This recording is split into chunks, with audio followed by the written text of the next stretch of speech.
Hello guys, आज की इस वीडियो में बात करेंगे बायोलॉजी क्लास 12th का जो सेकंड चैप्टर है पुष्पों में अलैंगिक जनन या पुष्पों के बारे में आज हम बताएंगे। देखिए, अभी तक आपने बायोलॉजी कुछ भी नहीं पढ़ा ना, कोई बात नहीं, लेकिन एक कॉपी पेन लेके बैठो और थोड़ा दिमाग को ना अपने खुला रखो। जो दिमाग के अंदर ढक्कन है ना उसको हटा दो और कॉपी पेन लेके बैठो, समझते चलो, ठीक है।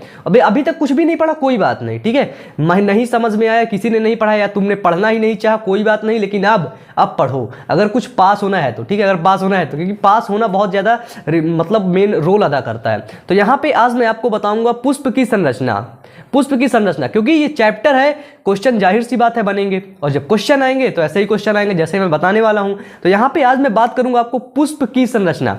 पुष्प मतलब क्या होता है? फ्लावर तो आप लोग जानते ही होंगे यार, जब वो आता है क्या वैलेंटाइन डे, तब उसमें तो फ्लावर की बहुत ज़्यादा डिमांड होती है भाई, है ना। पुष्पों की बहुत ज़्यादा डिमांड होती है ना। देखो, सबसे पहली बात देखते हैं, जो फ्लावर होता है, फ्लावर के मेनली 4 पार्ट होते हैं। फ्लावर के मेनली चार पार्ट होते हैं और उस पार्ट को आप लोग लिख लीजिए। एक का नाम होता है कैलिक्स, CALYX, क्या नाम होता है? CALYX, calyx. एक हो गया Corolla, calyx corolla, androecium gynoecium, ठीक है। 1 2 3 4 फूल के जो फ्लावर आप वैलेंटाइन डे में देने जाते हो ना, उसके 4 भाग होते हैं। कौन से? Calyx, corolla, androecium, gynoecium. इसको लिख लो, इसको याद कर लो, जबान में रहना चाहिए ये। Calyx, corolla, androecium, gynoecium. अब देखते भाई कैलिक्स क्या है, करोला क्या है। देखिए, अब हम बात करते हैं फूल की, और ये फूल है गुड़हल का। एक्चुअली पता है क्या है, देखो सारे जो फ्लावर थे वो तो सब खत्म हो गए, किसमें? वैलेंटाइन डे में। तो बचा बेचारा गुड़हल का फूल, तो आज उसे हिलाना पड़ा, ठीक है। तो आज बात करेंगे गुड़हल के फूल में। तुम लोग समझो क्या क्या होता है, ठीक है। लाइव तो मेरे पास गुड़हल है नहीं तो मैं दिखाता आप लोगों को, लेकिन अब जैसा भी है भाई वैसे भी पढ़ना पड़ेगा। तो देखो, सबसे पहले इसके जो गुड़हल के फूल में सबसे पहले क्या पाया जाता है, ये यहाँ पे इन जो छोटे छोटे किनारे में लटके हुए रहते हैं ना, बिल्कुल छोटे छोटे पत्तियां जैसी, हरी पत्तियां नहीं होती, वो फूल में जो हरी पत्तियां लटकी होती हैं उसको बोलते हैं हम वाह्य दल पुंज। ऐसे लटके थे छोटे छोटे, उसको क्या बोलते हैं? वाह्य दल पुंज। बोलिए मेरे साथ, वाह्य दल पुंज। इंग्लिश में बोलते हैं उसको सेपल। क्या बोलते हैं? इंग्लिश में बोलते हैं उसको सेपल। हिंदी में क्या बोलेंगे? वाह्य दल पुंज। नंबर 1 वाह्य दलपुंज या सेपल। अब देखते हैं सेकंड में जो गुड़हल में जो लाल कलर का मतलब बड़े बड़े मतलब वो निकले रहते, लाल कलर के जो निकले रहते गुड़हल में, उसे क्या बोलते हैं? उसे बोलते हैं दलपुंज। क्या बोलते हैं? दलपुंज। और इंग्लिश में बोलते हैं पेटल। बताओ, ये हुआ दूसरा नंबर। पहला नंबर हुआ वाह्य दलपुंज, जो मतलब छोटे छोटे पत्तियां होती हैं। इसके बाद जो रेड कलर का गुड़हल में निकला रहता है बड़ा सा, उसे बोलते हैं वाह्य वो दलपुंज या पेटल बोलते हैं। सेपल और पेटल को हम बोलते हैं कैलिक्स। क्या बोलते हैं? कैलिक्स। सेपल और पेटल, ठीक है। इंग्लिश में भी समझो, हिंदी में भी समझो, और ज़्यादा से ज़्यादा इंग्लिश में समझने का प्रयास करो, क्योंकि जब इंग्लिश में तुम लिखोगे ना एग्जामिनर के सामने, एग्जामिनर बोलेगा यार ये तो मतलब बहुत ही ज्ञानी आदमी है, ठीक है। तो नंबर अच्छे देगा तुम लोगों को। देखो, कैलिक्स, सेपल और पेटल, समझ आया ना? सेपल और पेटल, ये हो गया कैलिक्स के भाग। और ये जो सेपल और पेटल जिस चीज में रखे होते हैं, या जो सेपल और पेटल आपस में सब मिक्स रहते हैं, उसको हम बोलते हैं करोला, ठीक है। मतलब सेपल और पेटल जब आपस में सब मिक्स रहते, जुड़े रहते हैं, उसी को हम बोलते हैं करोला। तो कैलिक्स करोला खत्म हुआ ना? समझ आया ना कैलिक्स करोला क्या होता है? अब बात करते हैं जो फूल है भाई। ऐसे तो फूल रहता है ऐसे, इसके बाद बीच में कुछ रहता है और ऊपर कुछ लगा रहता है। जो ऊपर लगा रहता है ये एक ऐसी मतलब डंडी ऐसी निकली रहती है कई ठो, उसके ऊपर छोटे छोटे लगे रहते हैं। उस डंडी को क्या बोलते हैं? उस डंडी को हम बोलते हैं पुंकेसर। क्या बोलते हैं बच्चों? पुंकेसर। उस डंडी को क्या बोलते हैं? जैसे समझिए ये फूल है, ये एक फूल है, इसमें ऐसे ऐसे डंडी निकली रहती है, आप लोग देखे हो कई फूल में, है ना, ऐसे ऐसे बना रहता है। उस डंडी को हम क्या बोलते हैं? उस डंडी को बोलते हैं पुंकेसर। और वो जो डंडी निकली रहती है ना बीच में, वो होती है नर जनन युग्मक। क्या होती है? नर जनन युग्मक या नर युग्मक, ठीक है। वो होता है फ्लावर का मेल पार्ट, क्योंकि फ्लावर में कुछ फ्लावर ऐसे हैं जिसमें मेल और फीमेल एक में ही रहता है, कुछ फ्लावर ऐसे होते हैं जिसमें मेल और फीमेल अलग अलग रहता है। तो यहाँ पे जो नर युग्मक होता है ना, ये गुड़हल के फूल में, जो गुड़हल का फूल होता है उसमें मेल और फीमेल दोस्तों एक में ही रहते हैं, ठीक है, अब बात करते हैं नर युग्मक की। नर युग्मक में देखो ये ऐसा कुछ बना होता है, ये बीच वाले को हम बोलते हैं फिलामेंट। क्या बोलते हैं? बीच वाले को हम बोलते हैं फिलामेंट, जो डंडी से लेकर के जोड़ा रहता है। और इसको ऊपर वाले को हम बोलते हैं एंथर। ये जो ऊपर लगा है इसको हम बोलते हैं एंथर, मतलब जो पराग कोष। ये जो ऊपर लगा है ना बच्चों, इसको हम बोलेंगे पराग कोष। ठीक है, देखो समझते रहना, ठीक है ना, समझते रहना। 22 मतलब एक एक स्टेप समझ के चलो। 1 और 2 नंबर तो यहाँ खत्म हुआ, अब तीसरा नंबर यहाँ से, मतलब फूल का मेल पार्ट समझते हैं, मेल पार्ट। अब यहाँ पे हुआ एंथर, ये हुआ आपका पराग कोष। क्या हुआ? ये हुआ आपका पराग कोष, एंथर। इसके बाद ये जो लगा हुआ है ये फिलामेंट हुआ। बताइए यहां तक कोई दिक्कत हो तो बताइए आप मुझे।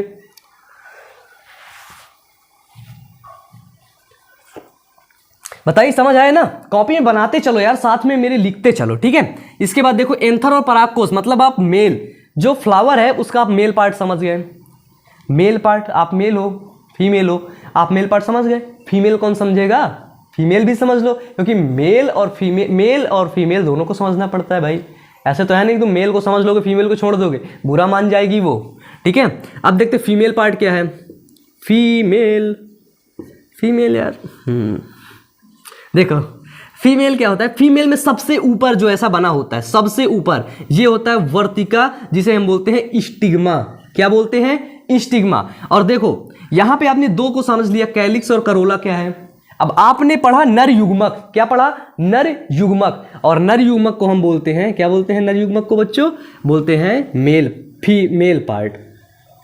Male part. और मेल पार्ट में क्या आता है? एंथर आता है, फिलामेंट आता है ना। इसी को हम बोलते हैं एंड्रूसियम। क्या बोलते हैं बच्चों? एंड्रूसियम।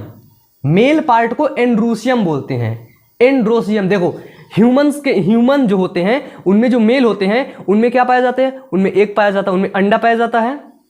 बताइए, टेस्टिस जिसको बोलते हैं। तो ए से अंडा और ए से ऐसा भिड़ा लो जुगाड़, मतलब हमेशा के लिए याद रहे, ठीक है। एंड्रूसियम मतलब मेल पार्ट। अब गाइनोसियम मतलब देखो जो गाइनोकोलॉजिस्ट होते हैं, अधिकतर जो गाइनोकोलॉजिस्ट वो लड़कियां बनती है ना, तो यहाँ से भिड़ा दो इसको। जो गाइनोसियम होता है वो फीमेल पार्ट होता है। तो गाइनोसियम के बारे में अब देखेंगे, फीमेल पार्ट, ठीक है। गाइनोसियम फीमेल पार्ट, ठीक है। तो समझते चलो, ठीक है ना, बहुत ज़्यादा इंपॉर्टेंट रोल अदा करता है ये। अब देखते हैं गाइनोसियम। गाइनोसियम में सबसे पहले पाएगा स्टिग्मा। क्या पाएगा बच्चों? स्टिग्मा। स्टिग्मा को हम बोलते हैं वर्तिकाग्र। और ये स्टिग्मा किस लिए होता है कि भाई जब पराग कोष आएगा उसको अंडे तक, मतलब फीमेल के ओवरी तक ले जाने के लिए कुछ चाहिए। और जब फीमेल के ओवरी तक ले जाने के लिए क्या चाहिए? एक डंडी चाहिए, एक पाइप चाहिए, है ना, कुछ हो चाहिए। जहाँ पे पाइप लगा होता है उस पाइप को बोलते हैं वर्तिकाग्र, और जो लेकर के नीचे आता है उसे बोलते हैं स्टाइल। तो बोलते हैं स्टिग्मा, स्टाइल और ओवरी। मतलब जैसे ये पराग कोष है, गिरा इसमें, तो ये स्टिग्मा से एक पाइप लगा हुआ है प्लास्टिक का, स्टाइल में भेज दिया, और स्टाइल से होते हुए पहुँच गया ओवरी में। ये परागकण आया, ये भेज दिया स्टाइल में, स्टाइल से गिर गया ओवरी में, फर्टिलाइज हो गया। समझ गए? अब देखो मेल के, वो फ्लावर के फीमेल पार्ट को बोलते हैं गाइनोसियम। जो फ्लावर होता है उसके जो फीमेल पार्ट होता है उसको हम बोलते हैं गाइनोसियम। क्या बोलते हैं? गाइनोसियम। और गाइनोसियम के कितने भाग होते हैं? स्टिग्मा, स्टाइल और ओवरी। क्या बोलते हैं? स्टिग्मा, स्टाइल और ओवरी। बहुत बड़ा हो गया ना, बहुत लेंदी हो गया, लेकिन पता है क्या है, पढ़ने में जब मजा आता है, जब दिमाग में एक टेंशन बनी रहती है कि यार मुझे पढ़ना है, मुझे कुछ करना है। और ऐसे तुम्हें लग रहा हो ना कि मैं पढ़ लूंगा, मैं ये करूंगा। देखो अगर अभी इस टाइम तुम याद रखोगे, तुम्हारा पढ़ने में मन नहीं लगता है ना, तो छोड़ दो। जरूरी नहीं होती है कि तुम इंटर पास करो, हाई स्कूल पास करो। अगर अभी तुम्हारा पढ़ने में मन नहीं लग रहा है, तुम्हारा मन कुछ और कर रहा है, तो जाके उसको करो, ठीक है। अब ये नहीं कि किसी के भड़काए में आ गए और किसी के प्रेशर में आ गए, मुझे पढ़ना है, ये वो देश का, मत पढ़ो, छोड़ दो। लेकिन अगर पढ़ रहे हो ना तो शिद्दत से पढ़ो, जी और जान लगा के पढ़ो, ठीक है। देखो अब यहाँ पे मेल और पुष्प की जो संरचना है ना, तुम लोग यार सेशन करवा देते हो है ना। देखो जो फ्लावर की संरचना है ना, फ्लावर की संरचना हो गई। अब देखो मैं कुछ इसके पार्ट बताता हूं कि जो इससे क्वेश्चन आते हैं।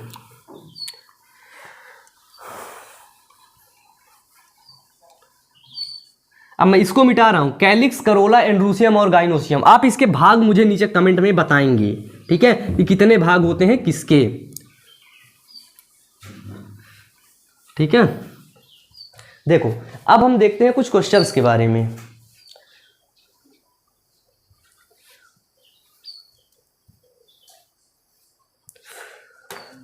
है ना, देखिए पहला क्वेश्चन आप लोग देख रहे हैं कि आभासी फलों के दो उदाहरण बताइए। क्वेश्चन क्या है कि आभासी फलों के दो उदाहरण बताइए। आभासी फलों, अब देखो क्या होता है, आभासी फल क्या होते हैं। अब देखो ये क्वेश्चन कब आया था, देख रहे हैं 2019 में पूछा गया है, 2020 में पूछा गया है। आभासी फलों के उदाहरण, अब देखो आभासी फल क्या होता है, क्या होता है आभासी फल?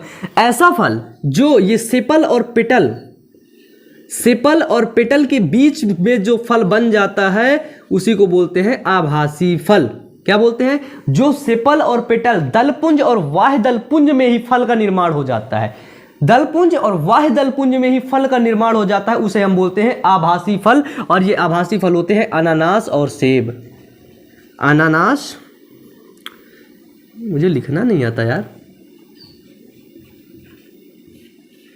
अनानास और सेब, ठीक है। अनानास और सेब आपके आभासी फल है। क्या है? आभासी फल। आभासी फल क्यों है? क्योंकि इनका जो निर्माण हो रहा है वो कहां पे हो रहा है?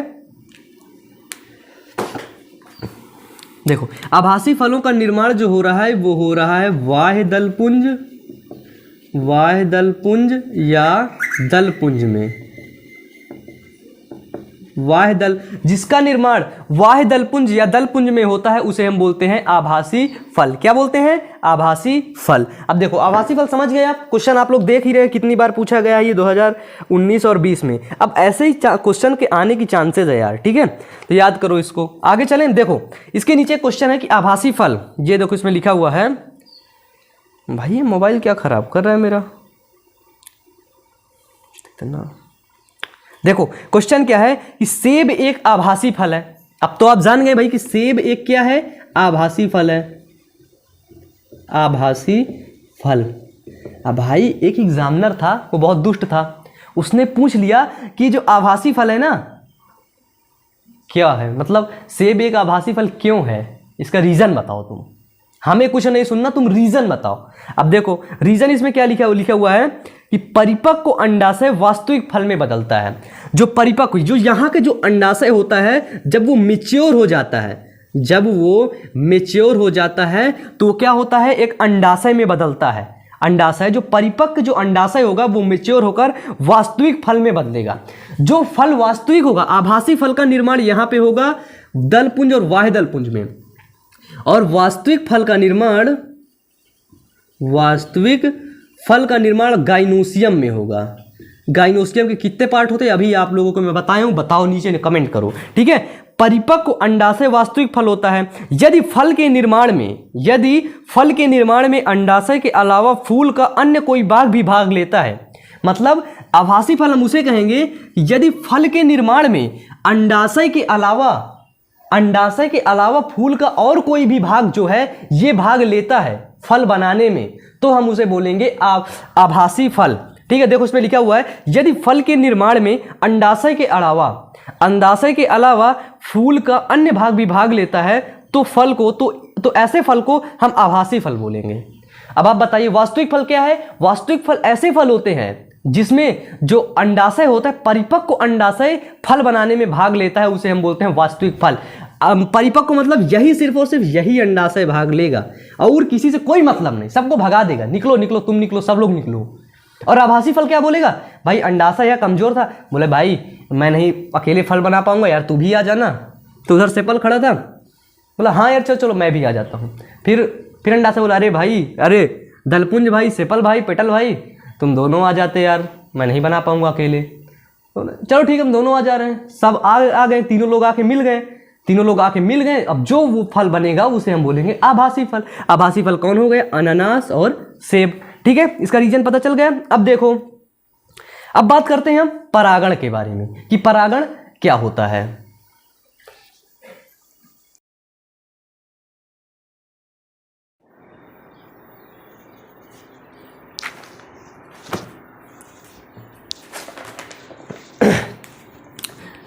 तो देखो अब यहाँ पे बात करते हैं कि परागण क्या होता है। परागण तो आप लोगों ने देखा होगा, ये देखो, ठीक है, इसको बोलते हैं फिलामेंट। क्या बोलते हैं? फिलामेंट। और इसको बोलते हैं एंथर, ठीक है, एंथर बोलते हैं, फिलामेंट और एंथर। अब देखो जो ये एंथर है इसके भाग करते हैं हम, एंथर को बोलते हैं परागकोश। क्या बोलते हैं? परागकोश। और बच्चों परागकोश क्या होता है? जहां पर परागकण का निर्माण होता है उसे हम परागकोश बोलते हैं। क्या बोलते हैं? जहां पर परागकण का निर्माण होता है उसे हम परागकोश बोलते हैं। भाई इसको काट दिए हमने, देखा,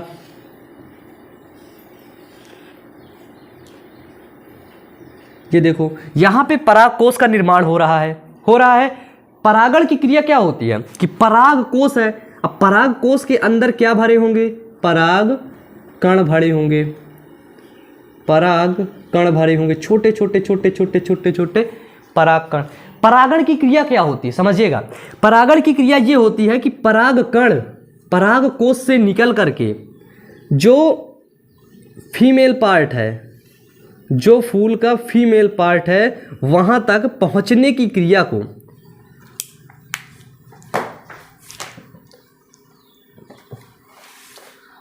मार्कर में इंक नहीं है यार, क्या दिक्कत आ गई।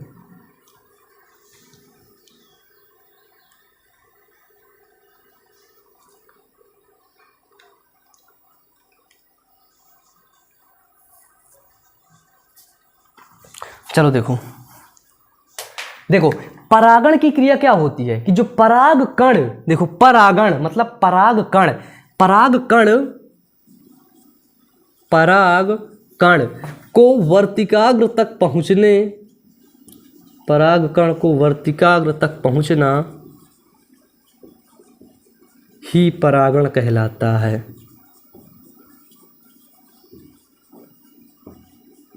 अब आप लोगों ने अभी देख लिया है ना कि वर्तिकाग्र क्या है। ऐसा तो है नहीं कि आप लोग वर्तिकाग्र नहीं जानते हो। अब जो परागण की जो क्रिया होती है ना, ये 2 टाइप्स होती है। एक होती है स्वपरागण, स्वपरागण, और दूसरी होती है परपरागण, ठीक है। अब देखो यहाँ पे मैं सेल्फ पॉलिनेशन के बारे में बता दूं। देखो बोर्ड एग्जाम जब आएगा ना तो वहाँ पे तुम्हें लिखना होगा, तुम जितना भी लिख सकते हो उतना लिखो, और तुम जितना लिखोगे ना उतने अच्छे नंबर आएंगे। देखो स्वपरागण क्या होता है? स्वपरागण ऐसा परागण होता है, जैसे मैंने अभी आपको गुड़हल का एग्जाम्पल दिया, ठीक है, गुड़हल का एग्जाम्पल दिया ना, तो गुड़हल देखो मैंने अभी तुमको गुड़हल का एग्जाम्पल दिया, और गुड़हल के एग्जाम्पल में क्या था? मेल भी एक में था, फीमेल भी एक में था। जब मेल और फीमेल एक में होगा तो परागण उसी में हो जाएगा ना।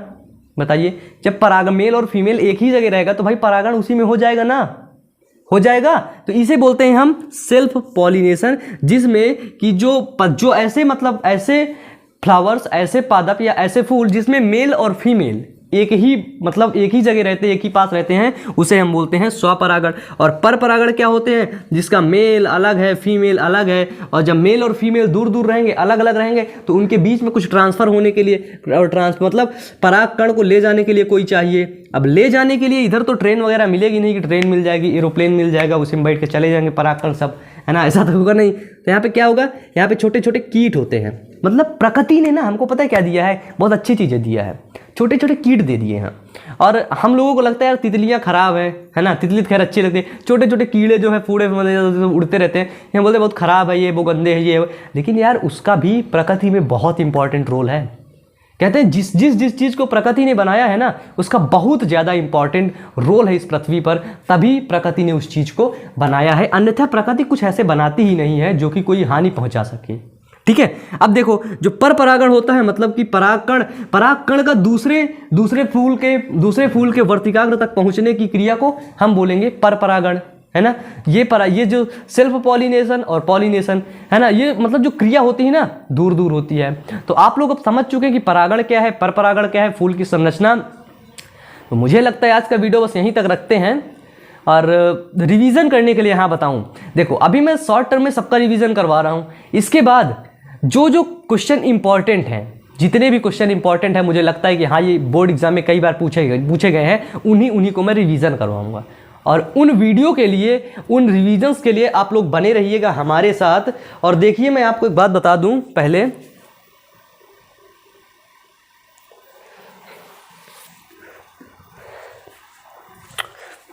देखो मैं एक बात बता दूं तुमको कि जो रिवीजन है ना, रिवीजन तो मैं करवाऊंगा, लेकिन अगर तुम खुद से नहीं पढ़ोगे, तुम्हारे अंदर खुद से पढ़ने की जो आशाएं हैं, पढ़ने की जो शक्तियां हैं, वो जब खुद से जागृत नहीं होंगी ना, तो तुम कभी नहीं पढ़ पाओगे।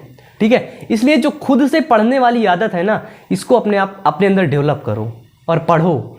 ठीक है, और मैं ये नहीं कहता भाई मेरे पास से पढ़ो, कहीं से भी पढ़ो, पढ़ना है तो पढ़ो, नहीं पढ़ना तो जो काम तुम्हें अच्छा लगता है कि भाई मुझे ये करना अच्छा लगता है, ऑल द बेस्ट, आप उसी को करो।